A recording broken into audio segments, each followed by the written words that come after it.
Hello everyone, আসসালামু আলাইকুম। আজকে দুপুরে রান্না করেছিলাম মূলো দিয়ে চিংড়ি মাছ। আসলে চিংড়ি মাছ হলে আমার যে কোনো তরকারির সাথে চলে যায়। আমার চিংড়ি মাছ এত পরিমাণ ভালো লাগে। প্রথমে দেখতে পাচ্ছেন যে আমি চিংড়ি মাছটা নুন আর হলুদ দিয়ে ভেজে নিয়েছিলাম। তারপর ওই একই প্যানে আমি আবারও যেহেতু বেশি করে তেল নিয়েছিলাম প্যানে, তাই আমি পেঁয়াজগুলো ভেজে নিচ্ছিলাম। তারপর পেঁয়াজগুলোকে একটু নরম করার জন্য সামান্য পরিমাণ লবণ দিয়ে দিয়েছি। তারপর পেঁয়াজগুলো হালকা করে ভাজা হয়ে গেলে দিয়ে দিচ্ছি গ্রেট করা রসুন। আমি এখানে 2 কোয়া রসুন নিয়ে গ্রেট করে রেখেছিলাম। রসুনগুলো হালকা করে ভেজে এখানে আমি পানি অ্যাড করছি মশলাগুলো কষানোর জন্য।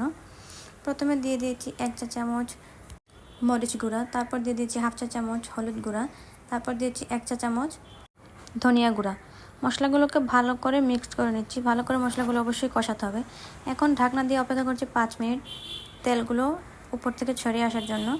মশলাগুলোকে আবারও আমি ভালো করে নেড়েচেড়ে নিয়েছি।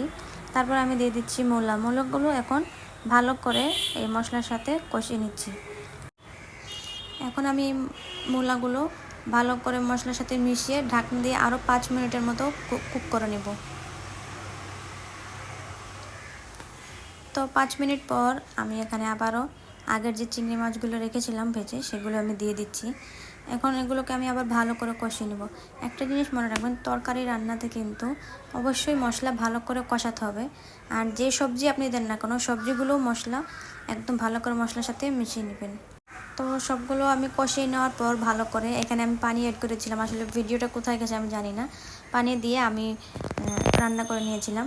তারপরে আমি সবশেষে দিয়ে দিচ্ছি কাঁচামরিচ আর ধনিয়া পাতা। আসলে কোথায় যে গেলো ভিডিওটা আমি বলতে পারছি না। যাই হোক, এখন তরকারিটা আবারও ভালো করে বলক আসা পর্যন্ত অপেক্ষা করছি। আর তরকারিতে অবশ্যই ধনিয়া পাতা আর কাঁচামরিচটা দেওয়ার চেষ্টা করবেন ঝোল তরকারিতে, তাহলে খেতে খুব টেস্ট হয়। তো দেখতেই পাচ্ছেন খুব সুন্দর হয়েছে কালারটা। সত্যি বলতে ক্যামেরার বাইরে আরও বেশি সুন্দর হয়েছে।